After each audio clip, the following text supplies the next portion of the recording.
పాకిస్తాన్లో ప్రధానమంత్రి సంబరము వాళ్ళ సైనికాధికారి సంబరం చూశాక నాకు ఏం గుర్తుకొచ్చిందంటే మొన్న పార్లమెంట్ ఎన్నికలు అయిపోయాక రాహుల్ గాంధీను కాంగ్రెస్ పార్టీ దేశవ్యాప్త సంబరాలు గుర్తుకొచ్చినాయి. ఇద్దరికి భలే పోలికుంది చూడండి.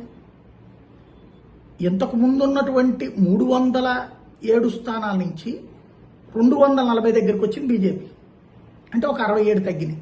కానీ కూటమిగా అంతకుముందు 350 ఉండేది, మన 297 వచ్చింది.